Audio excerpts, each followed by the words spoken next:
For those online, just a heads up, we are waiting to reach quorum before we begin this meeting. Thank you.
Good morning, members of the MAG ITS committee meeting. This meeting is now called to order.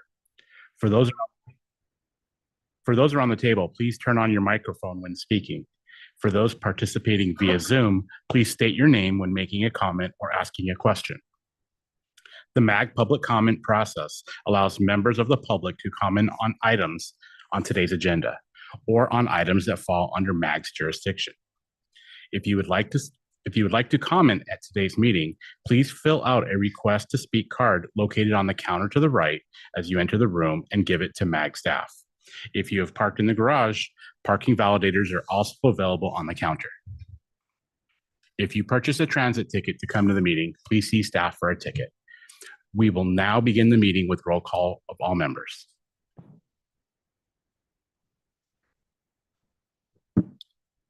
Ruben Lopez, proxy for Tony Abbo with the City of Glendale. Present. Alan Galicia, proxy for Susan Anderson, Arizona Department of Transportation. Good morning. Good morning. Hugh Bialk, City of Goodyear. Present. Elisa Dahl, City of Chandler. Good morning. Albert Garcia, City of Surprise. Good morning. Frank Gonani, City of Buckeye.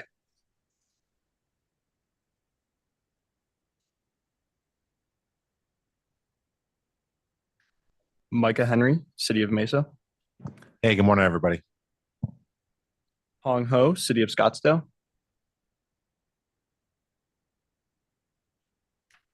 So I think she might not be with City of Scottsdale. I sent her email last night. I didn't receive the feedback. Just to I should check. add some clarification on this. Aaron Pinkerton, Town of Gilbert. Hung is now working for the Town of Gilbert as our assistant town our assistant town engineer over infrastructure.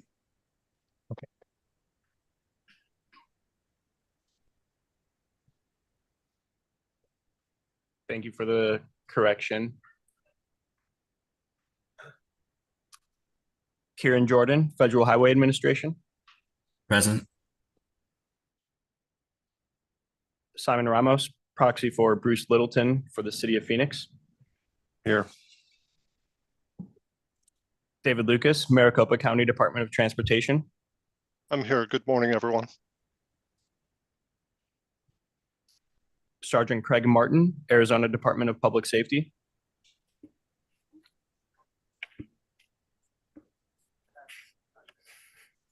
Steve McKenzie, City of Peoria.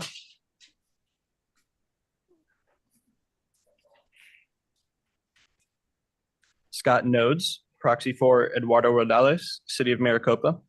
Present. Marshall Regal, Town of Queen Creek. Here. Raquel Schatz, City of Apache Junction.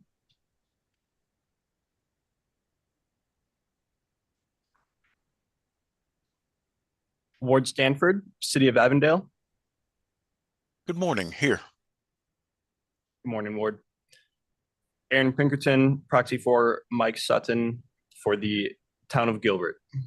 Present. Ellie Volleson, City of Tempe. Present. Christopher Wanamaker, Pinal County Public Works.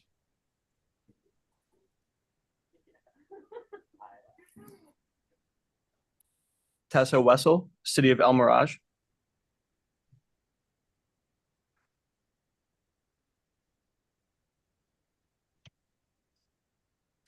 Tessa Wessel, City of El Mirage.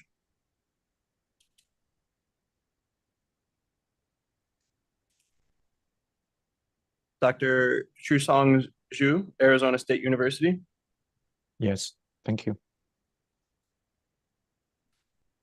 Marty Zeich, Valley Metro.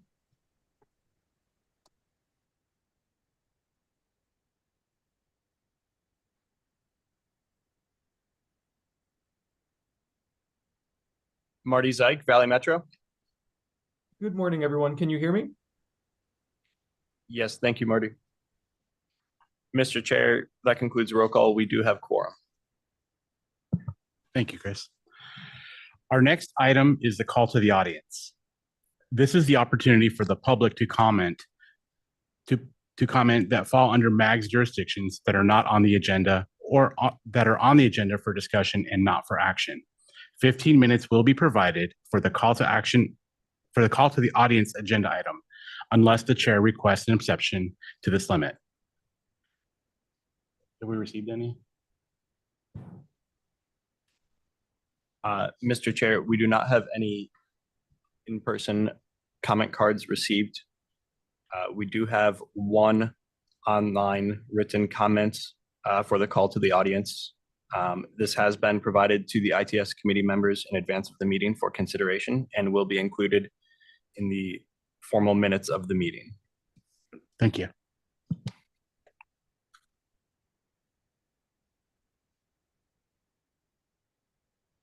Moving on to the project manager's report. MAG Senior Transportation Project Manager Jeff Jenk will review recent ITS activities and upcoming agenda items for other MAG committees and other related regional ITS matters. Good morning, Mr. Vice Chair and member of ITS committee. There are 2 items on my report today. Chris, could you? Thank you. Well, next slide, please. The first item is an update on the current 2023 and 2024 project updates. For last year's TSOP 2023 projects, there were 2 remaining projects, and they are in the final stage, trying to implement the timing plan. There are a lot of scheduling going on with the jurisdictions, and there are the implementation as well as making sure the proper time window is provided for the needed before and after assessments. The next item is the connected vehicle regional strategy study. As you know that we embarked this study back in August. We are making some great progress, and later I'm going to annotate on those progress that we have the first deliverable available for the ITS committee's review, our Tech Memo 1. Also upcoming is a workshop that will involve the MAG agencies in November, and the invitation has been sent in your inbox for the November 14th, that's next week. Next slide, please. Let me provide an update on this Tech Memo number 1. As you know, that the objective of the study is to develop some kind of a regional synergy as to how we move forward with the connected vehicle technologies. So this first deliverable is a market review, and market we have a grossly included, from the technology vendor, the availability of different type of technology, as well as the agencies that are implementing those technology. In this report that we, is a great education piece that is summarized the current state of the technology. As many of you know that, the connected vehicle started with the DSRC, and then now we're talking about cellular to everything. So this Tech Memo provides a nice recap of where we stand on those technology. It also summarizes to date all these public agencies and partners that has already deployed these technologies. Then we touch on the regulatory environment, which was that well-renowned, the renowned FCC, that has made a ruling to take away half of the originally assigned spectrum from the connected vehicle technology. And we have an update on that in this report. Also important to know that while we were talking about the radio medium from DSRC to cellular, but a lot of work has been done in developing the message standards and protocols, and those are agnostic to the hardware. So this is a great review of where we stand in terms of connected vehicles. And after this meeting, I will be distributing it to the entire ITS committee for your review and comment. Next slide, please. Our upcoming workshop is one of the two that we have planned for this study. It's going to take place next Tuesday from 11 to 2 p.m. That will be in Mac Choha room. It's meant to be in person, but we did provide a virtual options. And we would strongly encourage your in-person attendance because we have some great interactive sessions planned to address these issues that were listed on the slide on the right. If you attend this workshop, you will hear a great update on the technology and policy. We will learn about the main stakeholders in Arizona as well as nationwide. We will hear a lecture from the FHWA, the connected vehicle leaders on the national perspectives. More importantly, we want to try to address, so what are the opportunities for the local cities? And we'll also touch on readiness, meaning if you would consider what are the checklists, what are the prerequisites that you have to have. So this is a great workshop.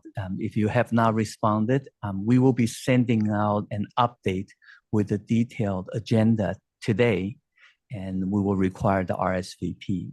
And especially we want to know how many in-person attendance there's going to be. And I think this concludes my presentations, Mr. Vice Chair. Thank you, Jeff. Please contact Jeff after the meeting if you have any questions regarding his report. Item 4 is the approval of the minutes for the ITS committee meeting that was held on October 4th, 2023. Does any member of the ITS committee have comments or revisions to the October 4th meeting minutes?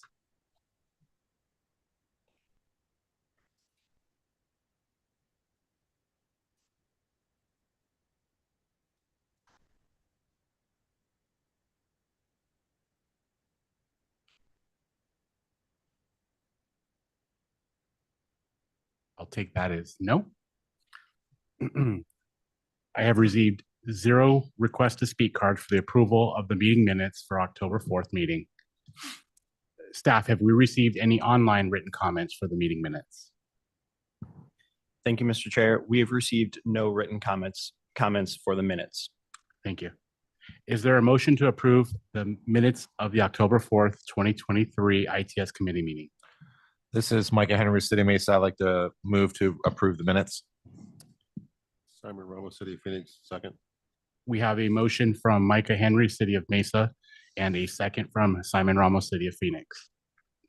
We will have those participating in the meeting online now take part in a voice vote by turning on their cameras and unmuting their audio. We will need to see the faces of everyone to participate in the voice vote. This is to speed up the voting process. For those who cannot or do not want to turn on their cameras, staff will conduct a roll call. Staff will only call on those virtual participants who did not turn on their camera. Members, please leave your camera on until after the roll call vote so that staff can count the people's names whose cameras are not on. Can I have a voice vote of those in the room and those online? Those in favor say aye. Aye. Aye. Those opposed say nay. Staff, can you take a roll call of members participating virtually who did not turn on their cameras? Thank you, Mr. Chair. We have Ward Stanford, City of Avondale, Approve. Aye. and we have Marshall Regal, Town of Queen Creek, Aye. and I believe Tessa Wessel as well.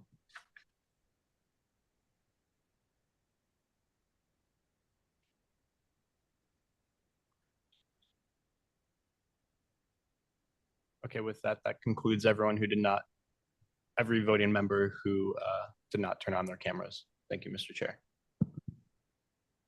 Thank you. Moving on to item number 5. Item 5 will be facilitated by MAG Transportation Senior Transportation Project Manager Jeff Jenk. This item is on the agenda for information and discussion.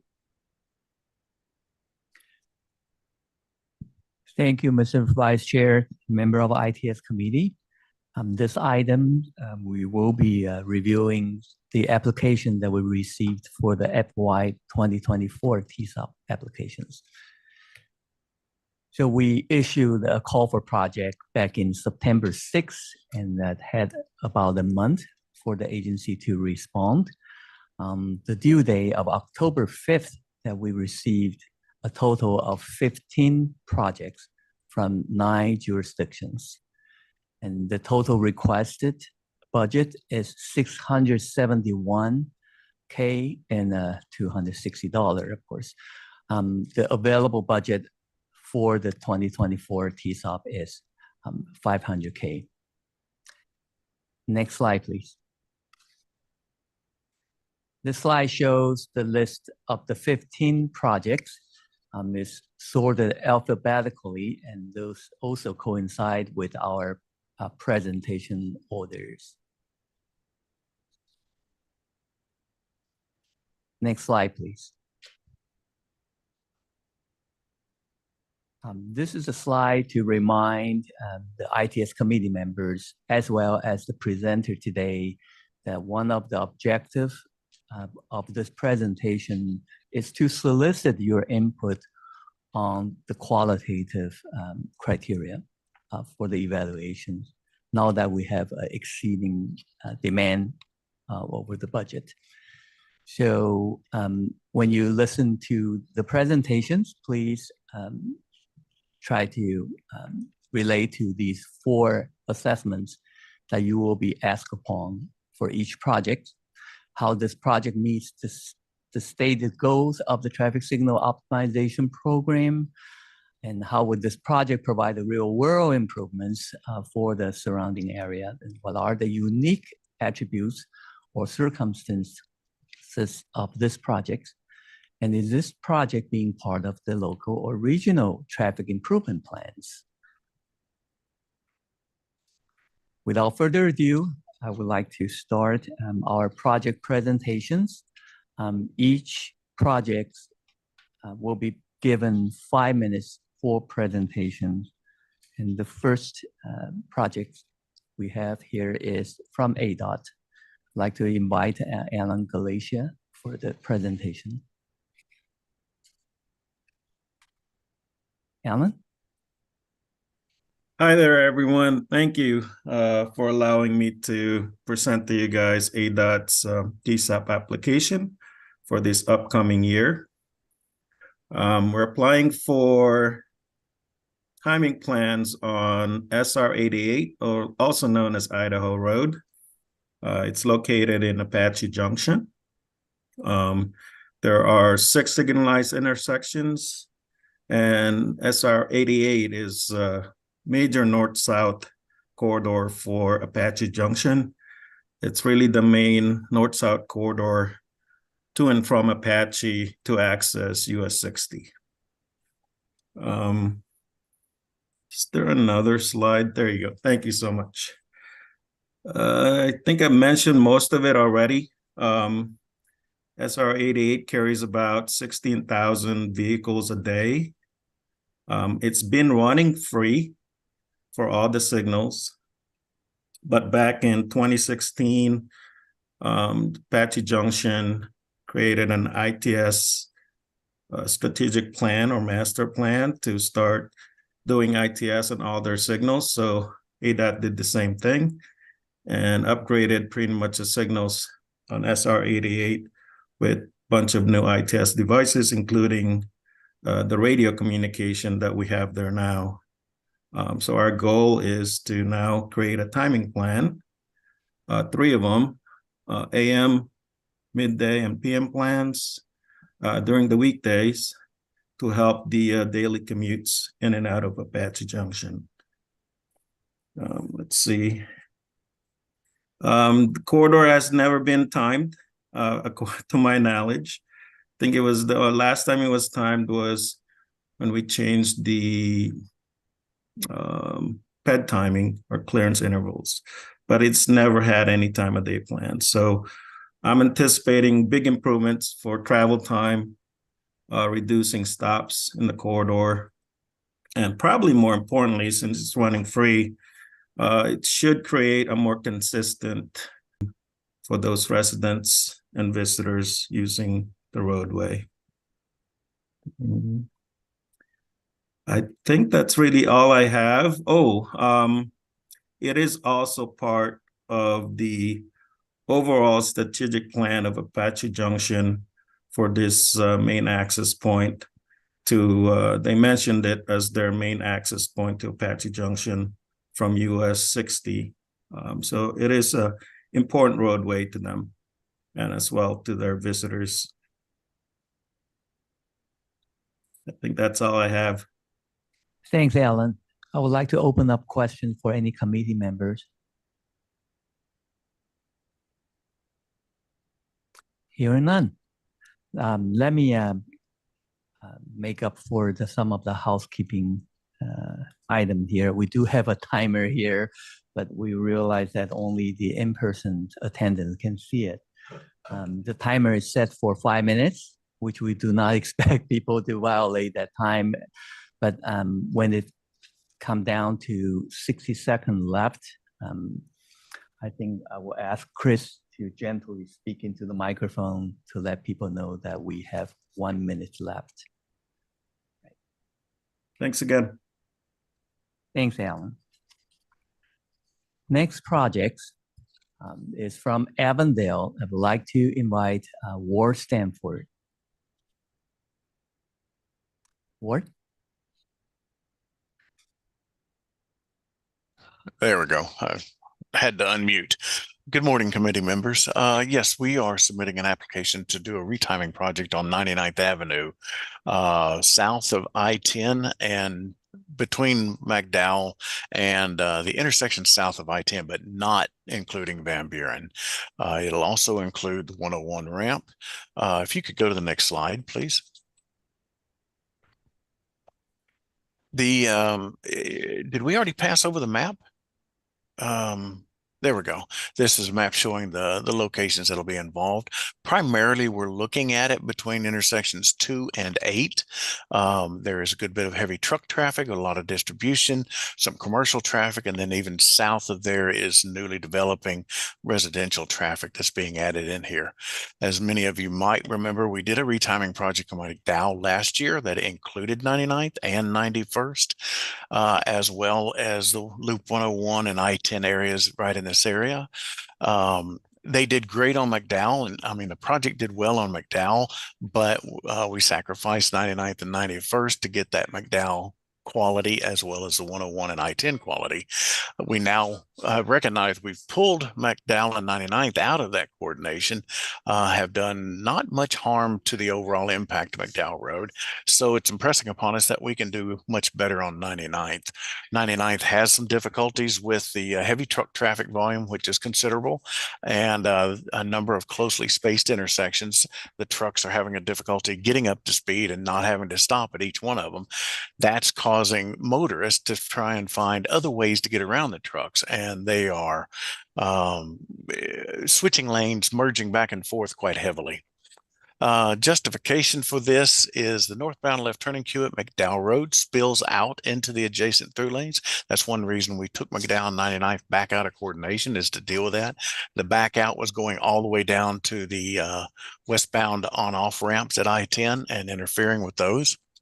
The heavy truck traffic on 99th, as I spoke about, is causing cycle failures to all motorists out there, as well as some bad decisions by motorists trying to get around the trucks.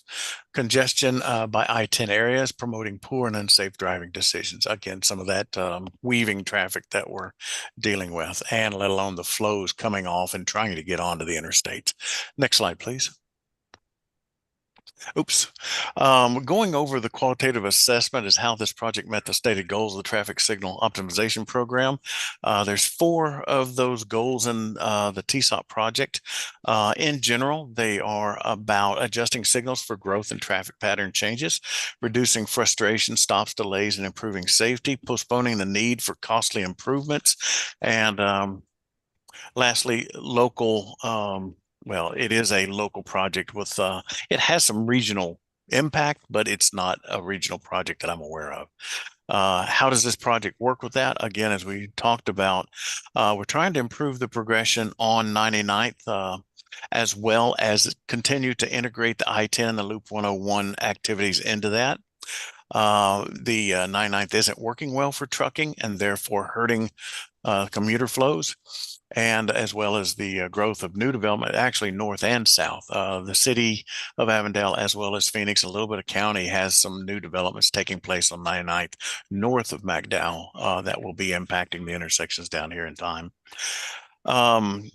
Reducing frustration, stops, and delays. Again, the focus is on 99th Avenue and its traffic, the heavy trucks primarily. If we can get those moving well, we believe it also will help the regular commuter traffic. The stops and whatnot are causing, we believe by observation, people to weave in and out of that traffic significantly, quickly, and moving from far left to far right and vice versa, trying to get around the truck traffic. And we want to improve. 1 minute. And lastly, postponing the needs for costly improvements. We do know that 99th and McDowell needs further northbound left improvements and westbound right improvements, as well as the possibility of an additional eastbound lane in that vicinity. We know further east, it needs to be widened, but that's outside the range of this. We think these timing changes will help improve that condition. How will the project provide real-world improvement to the area? It'll continue to improve flow links between 101 and I-10.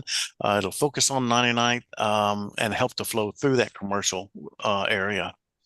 Unique attributes, Loop 101 and I-10, 99th and McDowell intersection affected by both of those, and the distribution centers and the higher truck traffic south of I-10. It is more of a local project. But again, we feel it has impacts on the regional, even though it's not a part of some regional plan that we're aware of. That's about it. I'm sorry it was quick. I think you made it. Did I get under?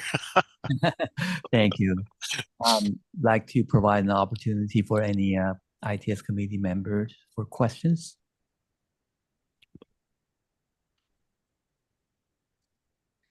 You're requesting, Aaron Pinkerton, Town of Gilbert, you're requesting 4 timing plans.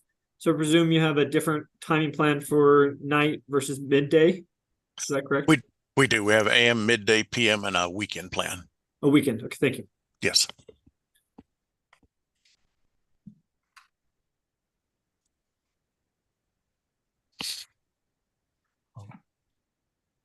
Any more questions? Okay, let's move on to the next project. It's going to be presented by Gilbert, Mr. Aaron Pinkerton. Thank you. Morning, committee. I'm filling in for Mike's son, who decided to go on vacation. Please don't hold that against him as much as I do. Go ahead. First one we're talking about is Baseline. As many of you are probably aware, this is a very heavy corridor. Anytime there's any issues on the 60, it becomes the main arterial route that is taken. Baseline does cross more of Gilbert than what's shown, but that is managed and maintained by Mesa. So as part of this project, we'd be kind of coordinating the Lindsay and Mesa intersection with recommendations to Mesa to kind of get a streamlined, continuous flow of improvements from Mesa's jurisdiction to Gilbert's. If you want to go ahead and go to the next slide. For the most part, as I said, Baseline it's a major east-west corridor that has is a relief valve for the US 60. There is a medical center on 60 at Higley. And then we're looking at, this is just a offset optimization, as we have done some segmented timing. So the previous projects we did, When we're doing more north-south corridors, we do adjacent baseline one. And so it's been retimed, but very segmentedly. So the goal is to align those timings a little better, make sure we get better flow as we're going east-west through that.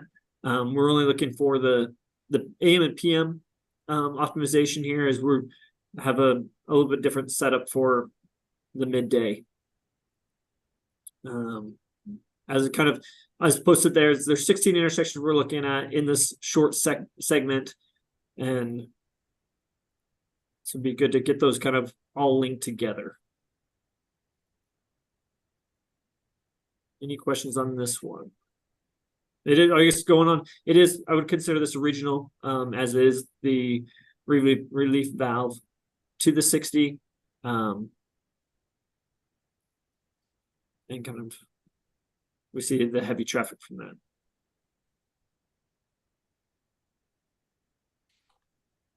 Great, thank you, Aaron. Well, any questions from our ITS committee members?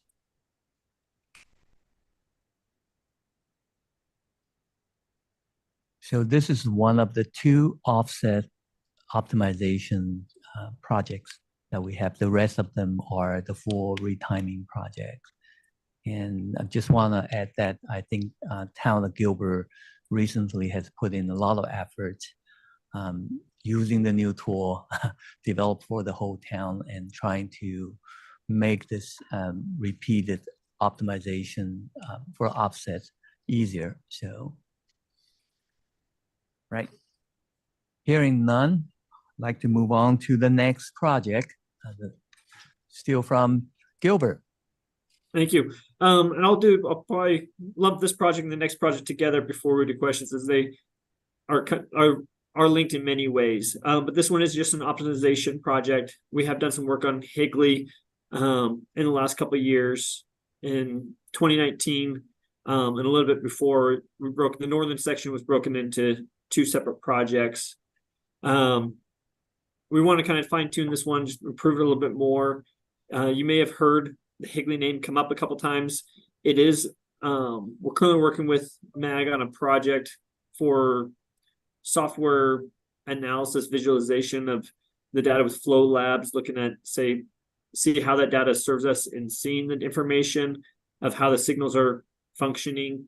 So we thought it was prudent to adjust this one up a little bit again, clean it up a little bit, and see how the software reacted to that information, kind of as another source of information. So it's a north-south corridor. Big thing, it does access from Loop 202 to the 60. And as once again, we do have that hospital on the 60 and baseline. So we need to maintain that flow there. Let's see. I'm pretty sure I covered majority of this one. So we're looking at, there's 18 intersections that are in this envelope that would be optimizing. And then, as I said, the Flow Labs and MAG, we're working on that pilot project to get it to kind of evaluate that, how the signal are doing and what information we can provide back, if it's a tool we want to continue to implement throughout the town.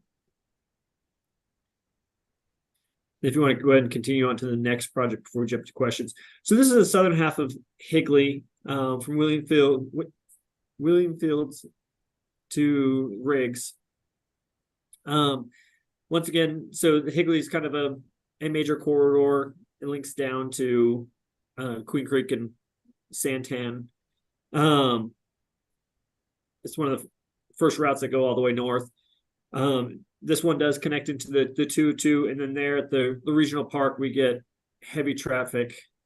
There at our regional park, there in the middle of about midpoint in the southern portion of Higley Road at Queen Creek Road, which receives kind of a fair amount of traffic throughout the weeks, but also additionally in the 4th of July, Boots in the Park, several other major events that are held there annually. I'm going to continue on. There you go. This one can includes 16 intersections, or signalized intersections, I should say. We are looking at getting this one fully evaluated. It hasn't been evaluated in some time. Back in 2012, the whole town of Gilbert was evaluated and signal timing was done there kind of as a general improvement.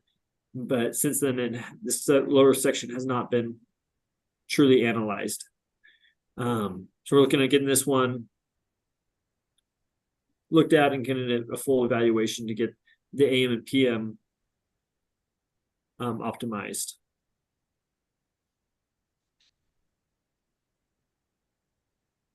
Any questions for the northern or the southern portion of Higley Road? So Aaron, this is Jeff. Want to find out if there are any dependency between these two projects. No, we chose the midpoint there at Williamsfield, which is in essence the 202, right around the 202 loop there, so that we could bifurcate these projects, and they could stand alone if one or the other is awarded. So now I would say there's not a dependency between either one.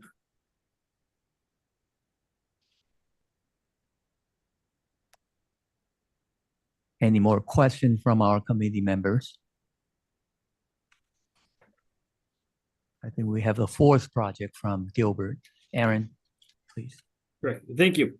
Before the last one, then you can be done with my time. Power Road from Verona to Village Parkway. This is the extent of Power Road within the town's jurisdiction. Beyond that, it's Maricopa County or Mesas, or Queen Creeks. This section has not been timed, to my knowledge. We put 2012 once again. That was kind of when it was timed as part of the whole town, but this section hasn't really received a lot of timing improvements. We did requests for all three phases, the AM, midday, and PM. We've gone to, as I said before, we've gone to kind of a unique timing for midday for most of the town to try and get east-west and north-south coordination across the town. But in this case, as it's linking with other adjacent municipalities, and we want to go ahead and try the midday, see how that correlated with what we're doing across the town. The coordination, this area is kind of a unique area with ASU's campus, the airport, EVIT, and a hospital in the 202. There's a lot of destinations that all kind of merge over here at the end of the line. So you kind of get a lot of people coming in at the midpoints and not necessarily having a true platoon all the time. So we felt it very prudent to get this corridor timed, as it is also another corridor that links down to Queen Creek and Santan as they're striving to get up to the Loop 202.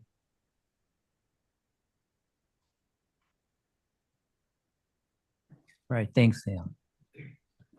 Aaron, this is Margaret. Just for my ignorance, what is EVIT? EVIT, I'm trying to remember exactly what it stands for, but it's in essence a satellite opportunity for high schoolers. So it's a school education campus that high schoolers can go to get technician.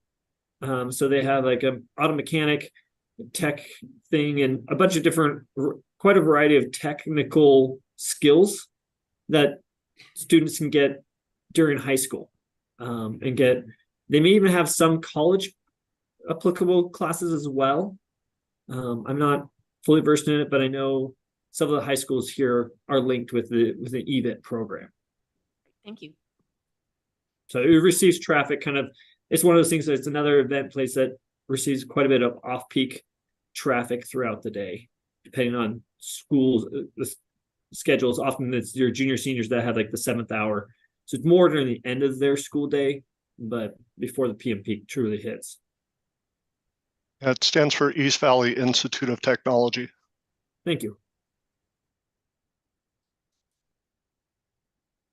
I think this confirmed that East Valley is booming, especially in that part of the town. Since Margaret started, what is the attraction in the Desert Sky Park? Just kidding. All right. Any more questions from the committee members? Thanks, Aaron. Thank you. Appreciate everyone's time. Let's move on to the next project by City of Glendale. Presenting the project is Ruben Lopez. Hey, Jeff. Good morning, everybody. City of Glendale is applying for signal retiming plans along Bethany Home Road from 99th Avenue to 47th Avenue. That is 15 locations total. It pretty much covers the entire span of Bethany Home Road in the southern part of Glendale Avenue, including one intersection that is maintained by ADOT, and that is 51st Avenue and Grand.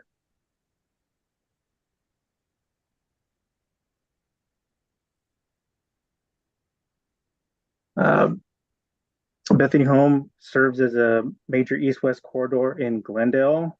Many of you know that the western portion of the corridor has been renamed Cardinals Way. You can take a guess why if you don't know that it's been renamed. Our goal is to provide better traffic flow in and out of the stadium and entertainment district on the west end of the corridor. It is developing quickly. We have 3 or 4 development projects happening in and around Westgate, specifically around 99th Avenue, north of Cardinals Way, and east of 101, south of Cardinals Way at 95th. Development is also continuing south at 91st, housing developments, and as you move eastward through the corridor, the city is developing in any open areas that were formerly agricultural land plots and building residences and new businesses. The MAG Regional Transportation Plan identified that the level of service on the 3-mile eastern part of the corridor is anticipated to fail by 2025. I'm just going to piggyback off of the first bullet point there.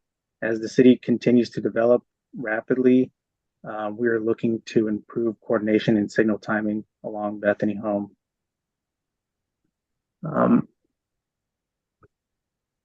Bethany Home Road from 83rd to 35th is ranked 88th on the regional priority corridor list. Recent crash data highlights 51st, 59th, 67th, and 75th Avenues as crash hotspots. 59th specifically is listed at number 45 on that list. So once again, our goal is to improve timing plans along this corridor to help the region and local commuters travel safely and efficiently through the southern part of Glendale.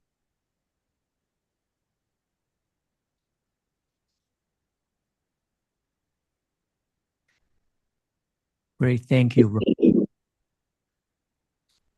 Committee member have any questions on this project?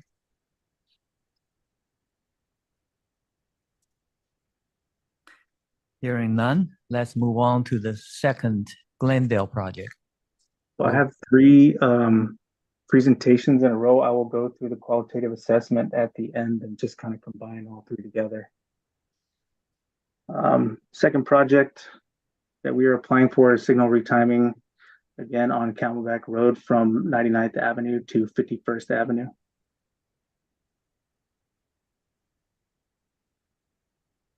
That is a total of 12 intersections, once again, including an ADOT intersection, which is located at Loop 101 and Camelback Road, starting from 99th on the west side all the way to 51st Avenue in the southeastern part of Glendale.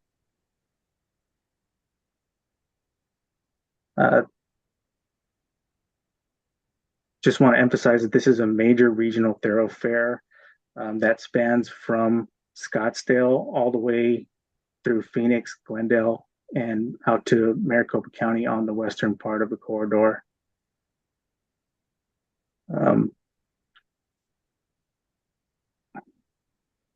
The majority of the corridor from 83rd to 51st is ranked 51st in the 2021 MAG Regional Priority Arterials Top 200 list. Updated signal coordination would be critical in helping the city efficiently move about approximately 40,000 vehicles through our portion of Camelback Road. It is a major access point for spring training activities at Camelback Ranch, and it also serves as a back door to our entertainment district going into State Farm Stadium and Westgate. This includes any mega event that you can think of: concerts, football games, Super Bowl, the upcoming Final Four in April. In addition to high traffic volumes, Camelback once again is a hotspot for car crashes. 75th in Camelback is listed at number 39, and 51st in Camelback is listed at number 15 on MAG's top 100 intersections for this type of data.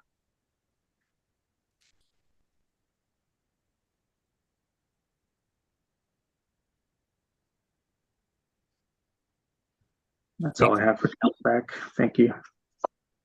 Any questions on this project?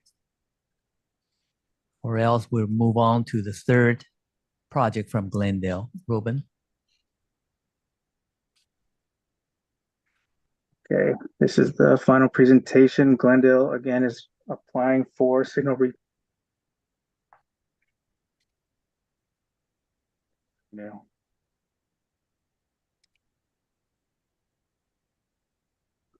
Next slide, please. Yes, that is a total of 22 intersections. Once again, including an ADOT intersection at 101 in Glendale.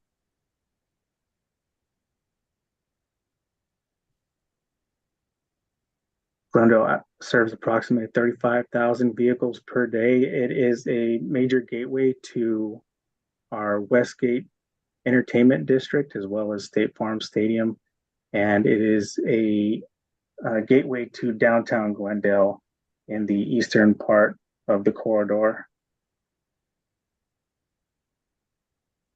It also serves as a gateway to the city's rapidly developing, once again, western frontier of the city that is west of 101, starting at 99th, going out to Glendale Airport, Luke Air Force Base, and a lot of new development that's happening west of Luke Air Force Base on the other side of the base there. As that area develops, we'd like to provide some improved progression on Glendale Avenue, also heading west of 101 as well as east into the stadium and to our downtown area. I think I covered the first three bullets with that. Signal timing is outdated in the area. It's running a couple different time of day plans, specifically in downtown and around Westgate. We would like to improve coordination on the corridor for obvious reasons. The traffic volumes will only increase as the years pass and the area develops. What downtown Glendale also provides its own flavor of entertainment in the day and nighttime.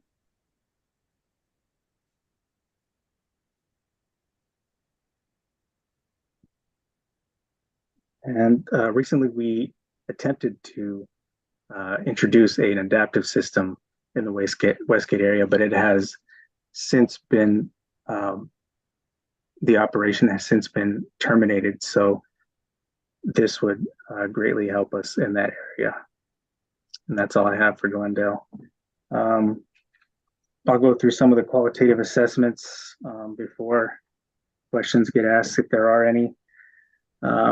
All three corridors in these applications are major east-west thoroughfares in the city of Glendale that lead into our entertainment district and to major freeway and also Grand Avenue. I just want to say thank you to ADOT for partnering with us and being willing to get these applications submitted.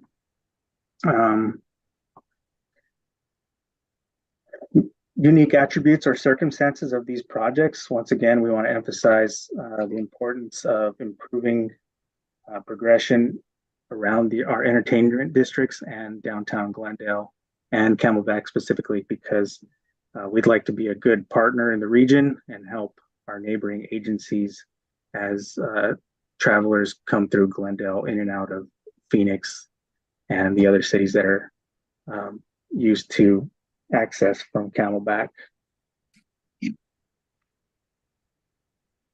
And that's pretty much it. Great. Thank you, Ruben. You. Any questions from the ITS committee member? Allie? Hi, this is Ellie from Tempe. All three of these are kind of east-west corridors. I'm just wondering if there's any north-south corridor that would take kind of precedence over these timings, or that would be held as constant?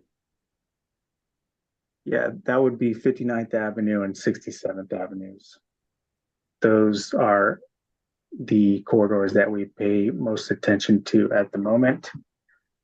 So these three corridors have been not severely neglected, but they're a little outdated, and we'd like to get those up to par with 59th and 67th Avenues. Thanks. Any more questions? Well, thank you, Allie, for bringing up that questions that reminded everyone that it's not just the corridor. There are major cross streets that has to be delicate balance has to be stricken here.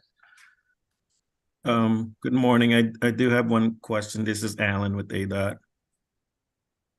Ruben, when are you anticipating to get the Vi Resort, which is going to be a major generator of traffic there?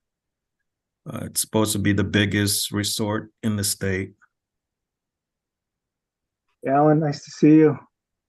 And thank you for the question. We're looking at late 2024 or early 2025, but it is slated for late 2024, as far as I know. The project has been delayed a couple of times, but that's what they're looking at for the opening. Thanks, Ruben. I just wanted to know if it's maybe a good time to maybe hold off on Bethany Home until that thing opens up, because you may end up having to retime. Yeah, at least in the Westgate area. Yeah. Yeah. Yeah, as I stated before, there's more development happening on the west side of 101. I know Andretti Racetrack and a couple other businesses that are opening right there just north of Cardinals. Is also another entryway to Camelback Ranch, Ballpark Boulevard between 99th Avenue and Camelback Road. So the area is definitely growing, and we just anticipate much higher volumes in the area within the next year or two.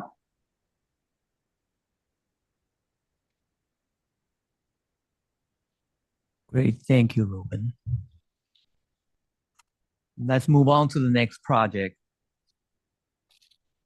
I'd like to invite Mr. David Lucas to present the Maricopa County project. Good morning, everyone. McDOT has two projects that we're going to propose today for your consideration.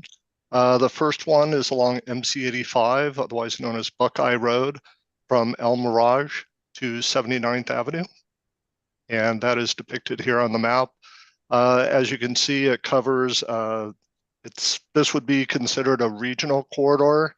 It passes through parts of Avondale, Tolleson, Phoenix, and it is a major regional freight corridor. So that is part of the reason why we're asking for this project to be considered for retiming. Next slide, please.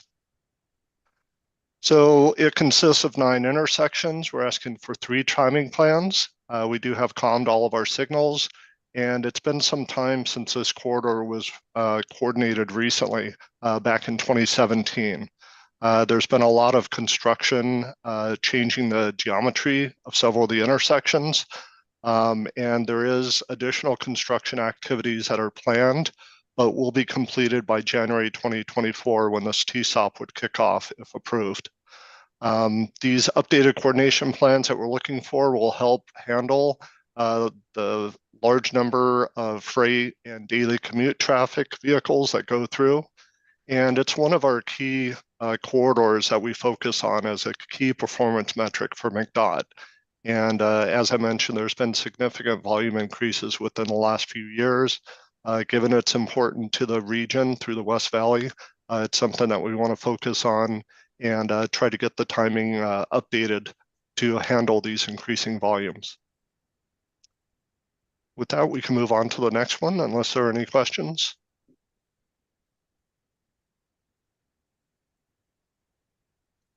All right, the next one is another regional corridor. It's along Riggs Road from South Price Road or Old Price Road to Alma School. And this connects I-10 with through Sun Lakes into southern Chandler. It's a major commute corridor that some of us take every day. So it's a heavily traveled corridor. Next slide, please. Again, this one has not been retimed since 2017. It also contains 9 intersections, and we're also asking for 3 timing plans. There's continuing growth in the southern part of Chandler. There's also some additional left turn phasing that's being added at multiple intersections along this corridor. So it definitely speaks to the need of incorporating those new phasing options into the timing plan and the coordination. There are also new intersections north of Riggs that need to be taken into account, one of which is a complex intersection that actually operates as 2 Ts. So again, this is another regional corridor that ties the southern part of Chandler and provides a major connection to I-10 and to Central and West Valley. And with that, that's all I have. Are there any questions?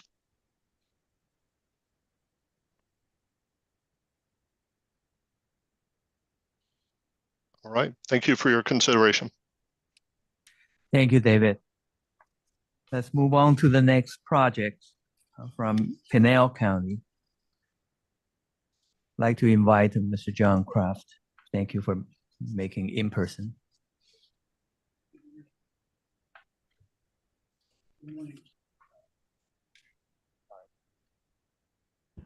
Oh, thank you. Good morning. My name is John Kraft and I'm with Pinal County. We're proposing to do Hunt Highway from Empire Boulevard to Copper Basin Road. There's the map of the project along Hunt. Copper Basin is on the south side there, and Hunt Highway is that diagonal line that heads northwest and catches up with Ellsworth Road at the north side there.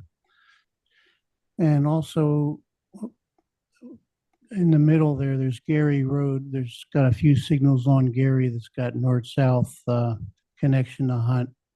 There's about 3 additional signals. We've got 17 total signals. And 4 timing plans. And signal communication is yes. Last retime 2020, a few years ago. Estimated cost is $75,000. This was recommended by our traffic signal staff based on observation of traffic backing up. We've got about 40,000 cars a day and 2 lanes in each direction. So during the peak times, the traffic backs up quite a bit. retimed in 2020 since we experienced significant increase in traffic due to new developments. There's been a new Home Depot go in right across the street from Walmart. And so we really need to look at retiming the traffic signals once again to keep the traffic moving there. And we've got local support from the city of Queen Creek. And that's all I have. Does anybody have any questions? Micah? For these signals, are they currently coordinated and do you guys have communications to the individual intersections?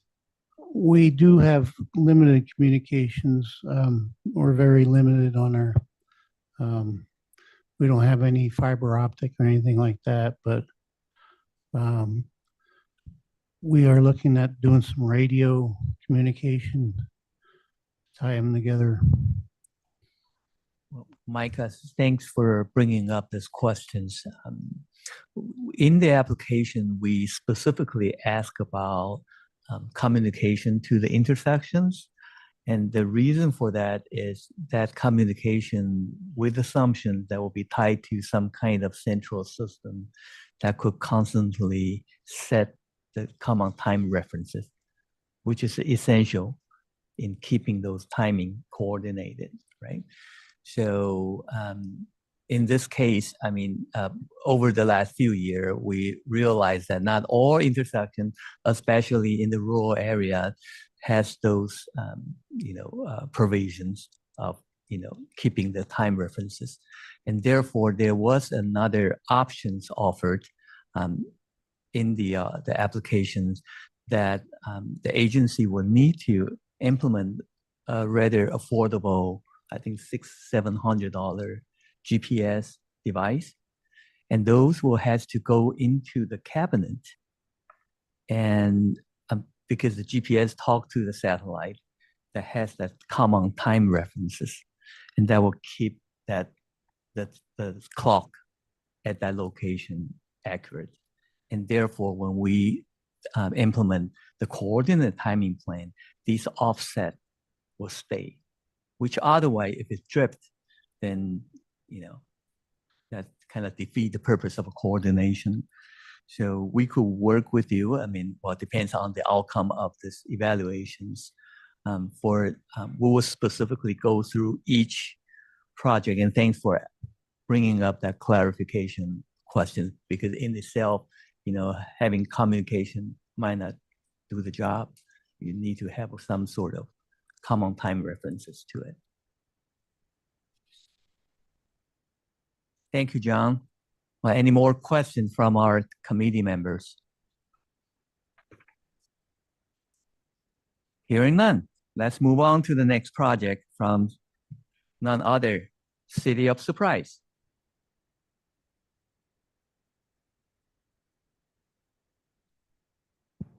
Thank you, Jeff. So the City of Surprise has submitted an application for Litchfield Road from Cactus Road to Waddell Road, and then on Waddell Road from 137 to 140 Avenue. Next slide, please. So you can see here that there are 4 north-south intersections along Litchfield Road, as well as a intersection on Waddell, each to the east and west at a 1/4 mile. As you can see, there's a lot of open land.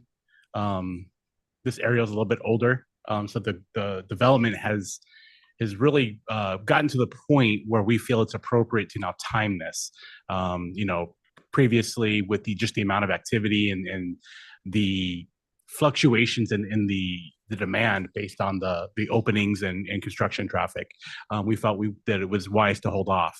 We're at the point now specifically where the 1/4 mile intersections are at, where we do feel that the corridor would benefit greatly from a retiming. Next slide, please. So there are 6 intersections that would be part of this project.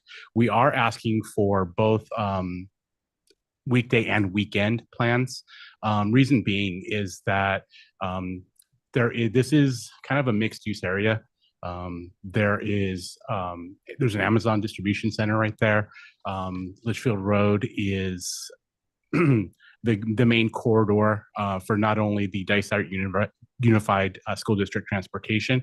Their depot is down towards just south of Cactus Road, as well as Luke Air Force Base is a huge traffic demand on Litchfield Road, as it's the direct path to Luke. So that's the reason that we are looking for both the weekend and weekend. Now, the corridor itself has been retimed, but not as it sits now with the quarter-mile intersections. So this would be the first iteration of signal timing with these signal locations and with the different demands based on the various types of traffic. As I stated, you've got industrial with Amazon coming in, or have been in now for a couple of years. Those trucks, as you guys know, both the large and the small to the home delivery trucks are coming and going all day long. We've got retail, we've got restaurants, as well as bowling and movie theaters in this area. So the demand is definitely different throughout the different times of day. From a regional standpoint, again, as I mentioned, it is kind of a main thoroughfare. It is our only one that directly connects to I-10. So the drivers that choose not to head west to the Loop 303, very many of them do choose to travel along Litchfield Road to head south to I-10 or even Northern Parkway. So those regional connections would definitely benefit from the optimization of this corridor. Again, this has really been driven from the massive growth that the city has experienced. Again, those quarter-mile intersections are the ones that have made it challenging and have really increased the driver frustration. They feel that constant starting and stopping. That's about all I have. Want to take any questions?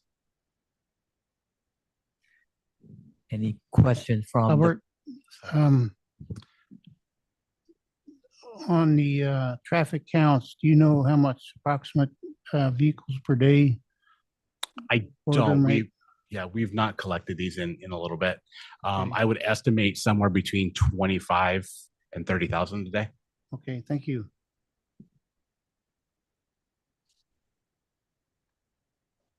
Thank you. So, Albert, let me ask those newly clarified questions that there are 3 new intersections included in the project area. Do they all have the common time reference? They do. So each of these are connected to our central system. All but one is connected to fiber. And the intersection at 140th is just a quarter-mile wireless link. So it's really stable at this point. We are looking to deploy fiber optics along Waddell Road from Litchfield to Bullard in an FY25 project. So that will be very shortly be coming onto fiber optics as well. So great, thank you. Let's move on to the next project by the City of Tempe. Let me introduce Ellie. Thank you. So the City of Tempe is asking for a signal retiming for University Drive from 52nd to Rural. So there's a couple caveats on this map. If you count the total number of intersections in this segment, you'd get 18, but we are not including Priest Drive because that is on an adaptive system that's working pretty well. The 2 intersections with streetcar, that's Ash and Ash and Mill with University, those have both recently been looked at with the streetcar going in. So I'm only asking for data collection at those 2 locations to keep an eye on those. And then I kind of put a triangle around that corner on Rural Road. We're including the 3 intersections south of University on Rural because of the tight spacing in that corner. And it is a huge major linchpin, University and Rural in Tempe. If any one of those kind of 5 intersections is off, you can feel it at all the others. So we're asking for 4 timing plans because we do have a significant difference between midday during a week because of the ASU location and a typical weekend. So I'm asking for weekend plans as well. It was last retimed in 2018 from Mill to the east, but to the west of Mill has not had a formal TSOP or formal corridor level retiming, to my knowledge, since most of those intersections have gone in. There are two pretty new intersections on this corridor to the west of Ash. Those two are fairly new within the last 5 years. Streetcar has added a huge shift in how things operate. ASU is always changing. There's been a pretty huge shift in how students travel post 2020 that we really need some help looking at. And our kind of major downtown linchpin at University and Rural recently had some structural changes, including some lane reconfigurations. So it hasn't been coordinated with the outside adjacent intersections since that was done in 2022. So those are some of the reasons that we're looking at needing some help on this corridor. To satisfy some of the goals, this definitely does produce some driver frustration right now. I personally drive it, so I know it does. And we have heard from our PD that outside of this intersection, outside of this corridor, kind of to the east of this and the north of this, they see a lot of cars kind of accelerating because they've just gotten through the hard part. And now that they're accelerating, they're going too fast and causing some problems safety-wise. It is a major regional kind of connection to downtown Tempe, to our kind of employment center, to ASU. And so for some of those reasons, this is the area that we are choosing to ask for help with. Excellent. Thank you, Ellie. Any questions from the ITS committee members? Yeah.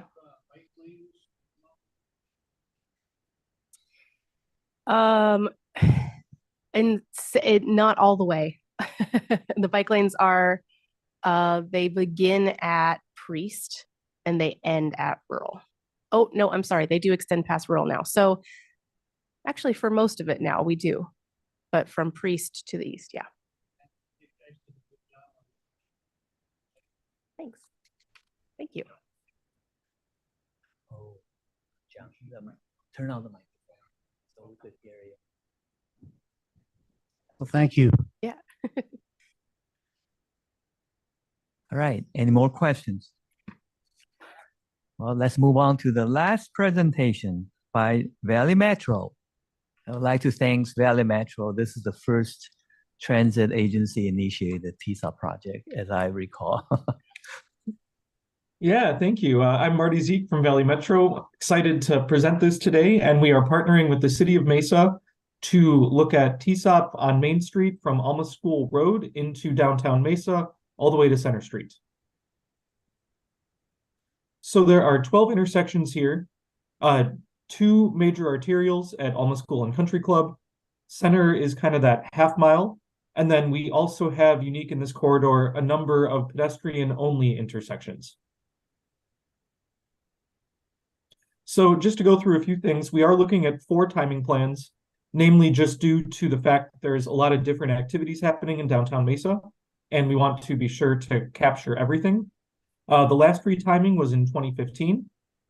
And really the main things that we're looking to accomplish here is to accommodate that large mix of multimodal users. So having the light rail run down the median of this corridor definitely changes up the way that everything works in terms of the traffic signals. And we see ways to improve just how we can accommodate all of the different uses that are flowing through this corridor. The project is consistent with existing regional and local plans, all the way from MAG looking at bicycle and pedestrian safety to a number of different Mesa plans. And just a few other things to add into this.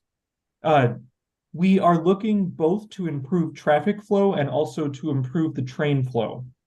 When the light rail gets stopped at intersections that do not contain stations, it has similar wear and tear to what would happen on a car. And the issue with that is just that everything when it comes to trains can get pretty expensive. So we want to ensure that we're providing good service for our passengers, as well as ensuring that our maintenance costs are under control for the cities.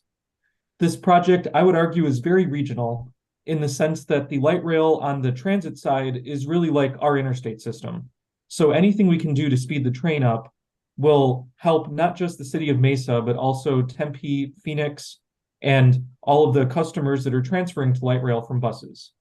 So really, this project is to look at all of the different modes, but the reason why Valley Metro is the prime on this is that we want to ensure that light rail is factored into this timing as well. And with that, I'm happy to take any questions. Thank you, Marty. Well, I have one question from Ellie. Sorry. This is Ellie with City of Tempe. How many of these signals are PED signals? And if so, are those currently coordinated or are they running free? I want to say 4 of them are PED signals, and I would turn to Micah if you know if they're coordinated or running free. They are coordinated. Yeah. I have one question. This is my home stretch here. So light rail runs a predictive priority signal system, meaning it's in favor of the train passing, right? And that has some special or unique feature that's not available in the regular coordinated system. That is, it has the peer-to-peer communication. Basically, the train upstream will notify the downstream intersection to start looking into opportunity to prepare that priority. So my question is a practical one. If this project made the cut, do we need a consultant with special knowledge to do this project? So Yes. you might take this? No, Micah, go for it. Okay. So you're 100% correct. We have peer-to-peer communication. So that is taken into consideration with the D4 firmware that we use on our controllers there. So we would need a specialized consultant to be able to handle that. Yeah, that makes it a challenge. So when we talk about our predictive stuff, it's basically an opportunity to insert light rail phases where we can. So that phase sequence becomes really important to how we can improve operations. So that would be a prime consideration for us for if we get selected, then which consultant has the experience to do this. Out of curiosity, all those D4 intersection along light rail, they are of its own ecosystem, or are they also controlled or managed in the Centrex? So the D4 controllers are in a different signal system. We have kits that runs those controllers, and then the status of those controllers, just basically what phases they're in and what cycle length they're in, is reported back to Centrex. So we have a dual signal system software thing going on. So we have kits on one side to do everything on the light rail alignment, and then we have Centrex for the rest of the city. Got it. Great. Oh, you know what? I misspoke. That's not true. I was thinking we have statuses available on both systems. What we do for the D4 controllers on light rail is we are able to get the status for those in Centrex. If we need to do any changes, we have to go through the D4 software to do that. So, but the coordination effort is between those signals is handled in the same fashion, where we still have the GPS timing to get everything synced up and coordinated. But the D4 are doing a lot of magic locally and in a coordinated fashion of up and downstream. How does it feedback to, say, Centrex that's controlling the rest of the intersecting corridor? So those offsets at the major. So we're looking at Main and Alma School, Main and Country Club. Those are kind of our set offsets that are in sync with our actuated system. So those offsets at those locations line up with the rest of our signals. Got it. Thank you. Sure. Any more questions? Yes, Jeff, I have one. So I'm glad that the question was asked regarding the, the special kind of knowledge that the consultant would need to have regarding D4. Is there any budgetary considerations that would impact the overall budget of the project? When you say budgetary, you mean like being able to collect data or? No. So I'm assuming, and maybe I shouldn't assume, maybe I should ask the question, where you got your estimated cost that was just plugging in numbers in the workbook. Yes. Okay. I would assume that that workbook and those numbers were configured in a way that was just a standard intersection timing. So my question being that this is going to require a higher level of involvement and expertise, is this 60,800 going to be able to cover that? Or as it goes back, and maybe this is more of a question to MAG staff, is there going to be an increased cost because this is a little different of a project than the others that have been submitted here today and historically? So the approach that, and correct me if I'm wrong, but the approach that we're looking at is it's not your classic signal retiming, because we know what the constraints are for the individual intersections. This is basically, we don't need data collection. We don't need volumes and things like that. What we do need are essentially to take a look at the demand if it's shifted. And I know that does rely on some counts or whatnot. But I know that what we're looking for is more specifically a orientation of the cycle lengths of the phase sequencing, and to keep all of the modes in line with that. So I think that's why we got up to the figure that's on the application. So it's not a full-fledged, let's do, the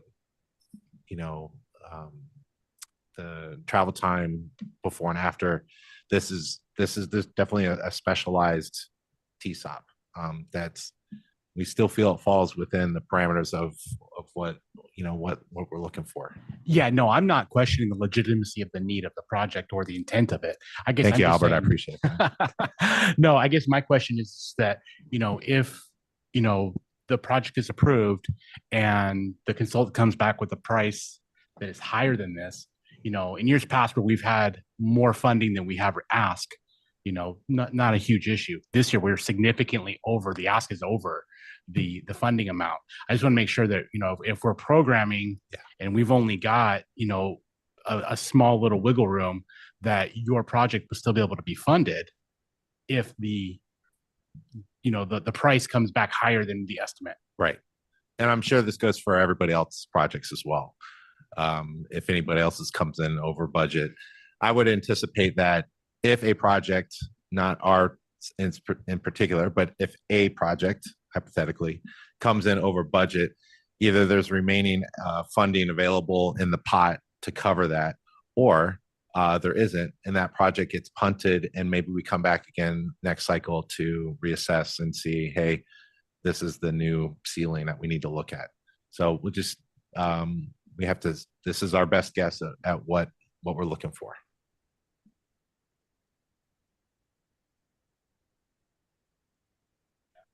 Or we could tighten up the project limits or reassess, things like that. We're flexible. So this is Margaret from MAG. In the traditional TSOP project, a big bulk of the budget is taken up by traffic counts. So I think we're realizing some economy in that for this project. However, to your earlier point, I think it would be a good exercise for MAG to review the SOQs for the current on-call consultants and identify that. Just keep in mind as well, though, that those proposals were evaluated quite a while ago. So we may also have to do some outreach to some of our on-call consultants to see which ones we could choose from for assignment of this project, if it were to be approved. Thank you, Margaret. These are great discussions here. All right, that concluded our project presentations. And Thank you, Jeff. Do any members have any questions or comments regarding this item? you have a next slide.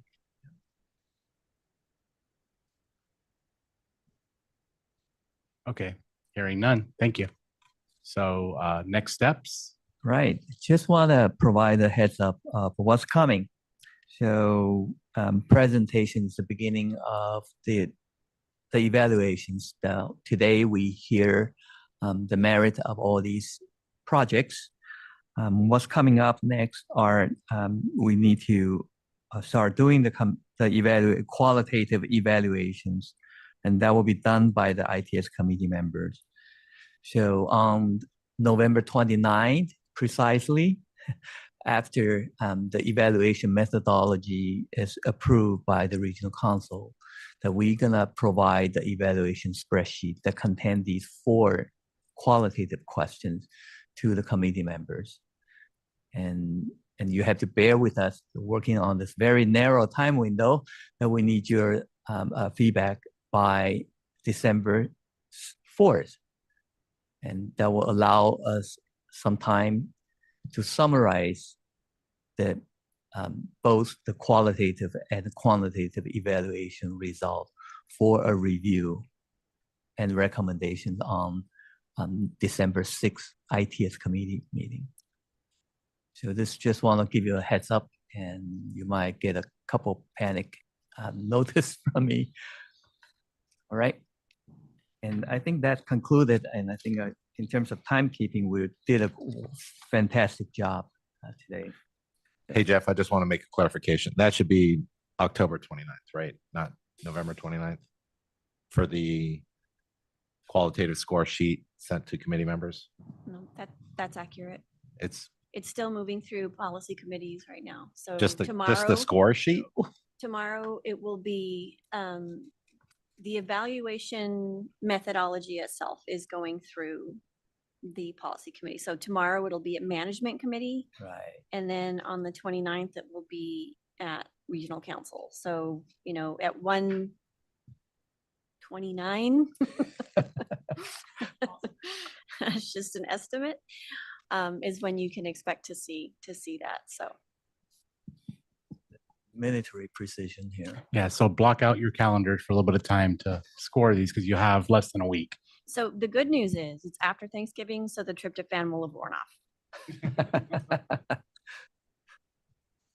All right. Well, thanks everyone. That concludes my item. Thank you, Jeff. Moving on to item number 6. Item 6 is for information only. I would like to invite any member of the MAG ITS committee to report on ongoing ITS related project activities in their jurisdiction. We'll begin with those here in person, and then MAG staff will use the roll call sheet to request member reports from those attending virtually. We'll start with Ellie. Sure, thanks. My only report right now is that we are doing a design of some new TMC upgrades. So our consultant, HDR Sanjay, is probably going to be sending out some surveys to other TMCs to get some feedback on how you guys do things. So I would really love to hear your feedback if you guys get a chance to answer those surveys. So thank you. I would like to add that Ali has contacted us to help facilitate with the survey. So do expect an email from us through the ITS committee. Thank you, Ellie. Micah? We're just looking at testing out MyoVision as a product. We're getting ready to go ahead and procure one of those and just put it out in the field and see what happens. Us too. Thank you. So for surprise, not much to report other than we have deployed 2 MyoVision units for evaluation and consideration on moving forward as well. John? Yes, we've got ADOT helping us with some flashing yellow arrows at some of the intersections. So this will be going on at the same time as the retiming. I think there's 4 flashing yellow arrow signals. So that's all. John, do you know those flashing yellow will be implemented before, say, February of next year? That might be cutting it close. It may bleed over into past February. I see. I mean, we would, for TSOP, we will want to make sure that all these field modifications are done, not in the midst Right. of the TSOP project. So, Okay, makes sense. Thank you. Thanks, John. Scott? Our Porter Road TSOP projects have been implemented this week. Thank you, Scott. Simon? We just recently partnered with Arizona State University and Iteris to evaluate the Clear Guide platform for the next 18 months. So we'll be providing updates in the near future. I'm happy to also announce that we'll be moving forward with a partnership with Northern Arizona University and subcontracting out Kimley Horn to start the configuration and switch over from TransSuite to the KITS ATMS system. That's all for Phoenix. Thank you, Simon. We'll go to Ruben Lopez, City of Glendale.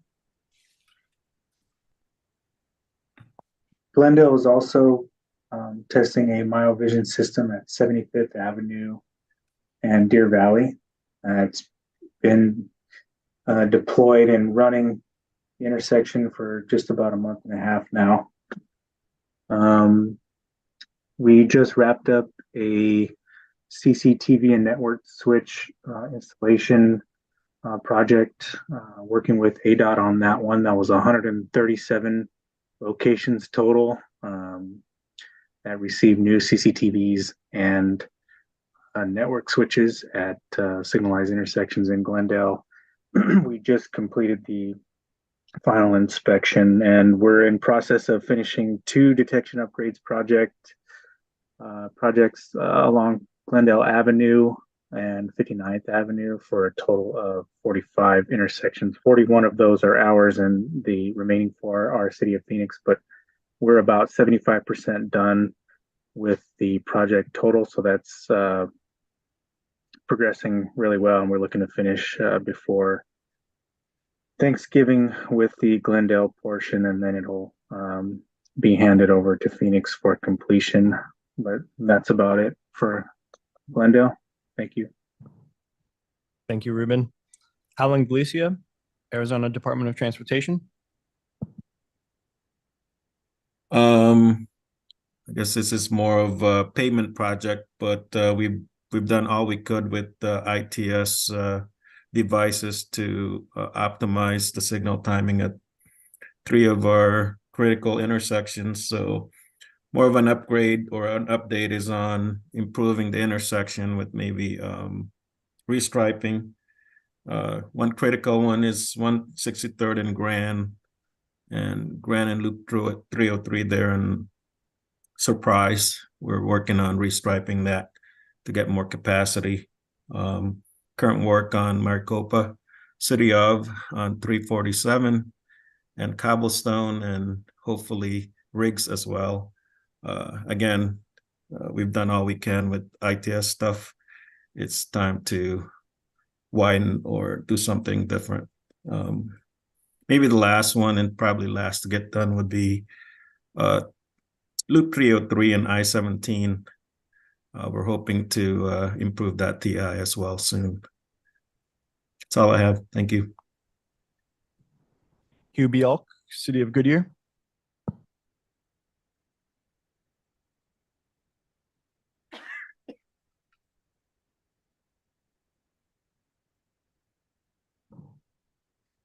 Hugh Bialk, City of Goodyear.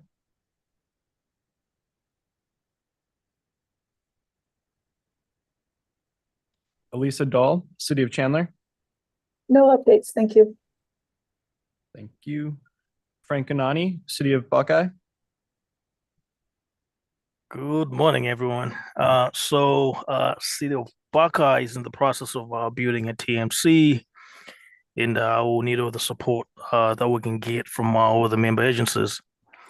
So in the next few weeks, I'll be going around talking to our member agencies, and we're just seeking your input and also support on this TMC project.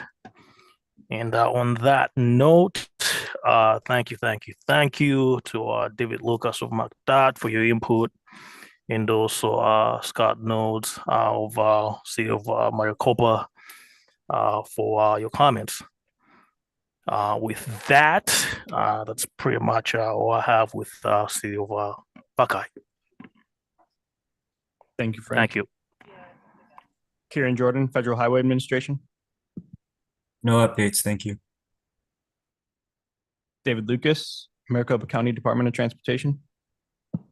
Yes, I have two quick updates to share. One is that our new procurement contract is available, 230200-C. It's for ITS devices and communications equipment. We do have cooperative language in that contract, so it is available for everybody in the region to use.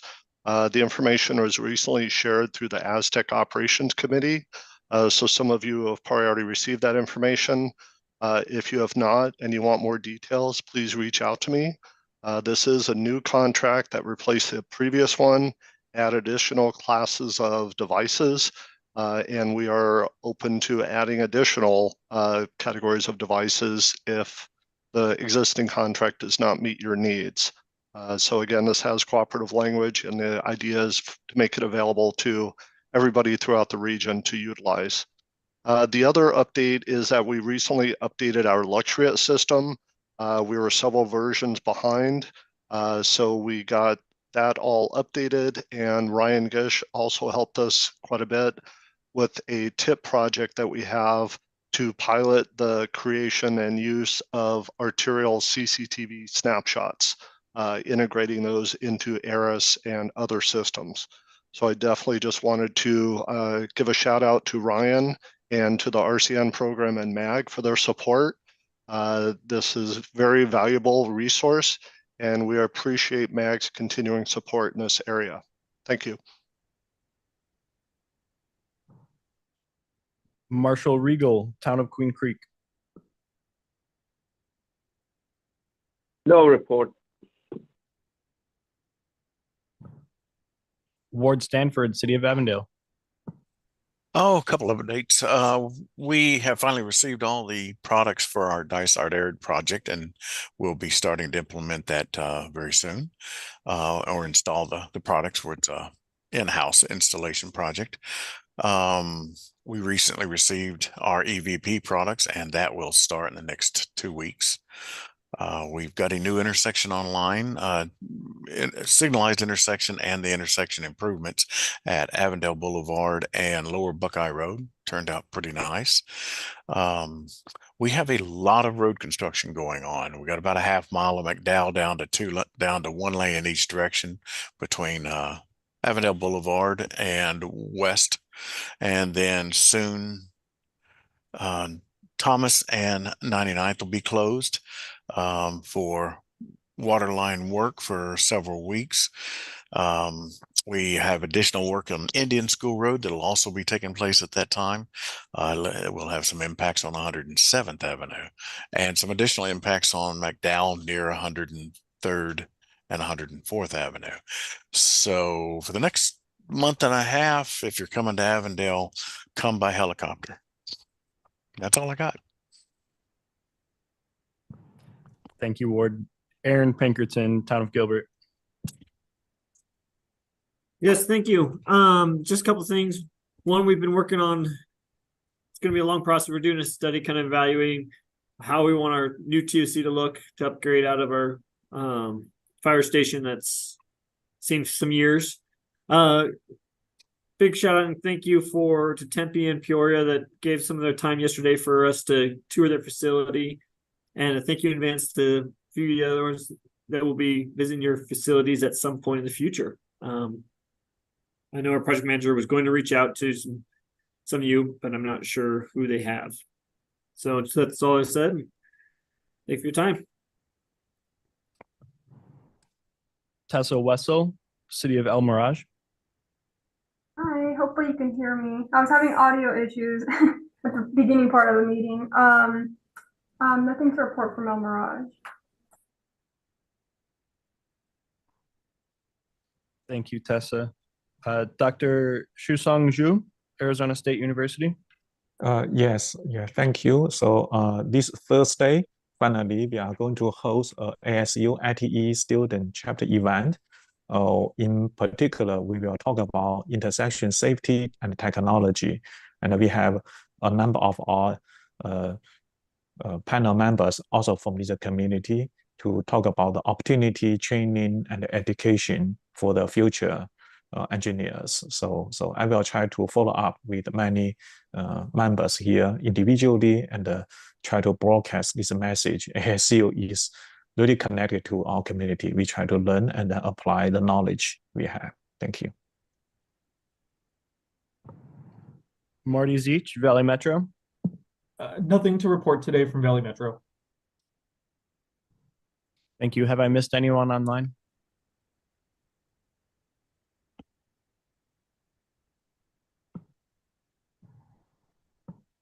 All right, thank you. Moving on to item number 7. Item 7 is for information only. Do any member of the MAG ITS committee have topics or issues of interest that you would like to have considered for your discussion at a future meeting? Albert, this is David with McDOT. Yes, sir. I wanted to ask if on a future agenda we could get an update on the next stage of the SM&O plan, the next call for projects, things like that. I understand that there are delays that were caused by the delay in Prop 400E getting on the ballot, things like that. But I think it would be helpful for us to have a discussion and get an update on that topic and how it's going to affect future funding opportunities through this committee. Great idea, David. Yeah, notes are being taken. Thank you. Thank you. Any other suggestions or recommendations? This is Ellie. And this may be covered already in the connected vehicle report. But I did recently get an email from someone asking if they could partner with us about in-vehicle traffic light information interfacing with our central system. And I would love to hear a little bit about what that means before I start talking to vendors about it. Was this a question from a consultant or a vendor? Yes. Okay. So Ellie, I mean, we could discuss. There Great. has been a similar project done in Mesa and I think Phoenix as well, right? Okay. That could be the same. Great. Thank you. Thank you, Ellie. Any others? Okay, if there are any questions or topics, feel free to reach out to Jeff or myself via email. Moving on to number 8. The next meeting of the MAG ITS committee will be held at 10 a.m. on Wednesday, December 6th. Attendance in person is encouraged in the MAG second floor Ironwood room with virtual options available. There are no questions regarding that. We are adjourned. Thank you. Thank you. Thank you. Thank you, Albert. Thanks, everyone.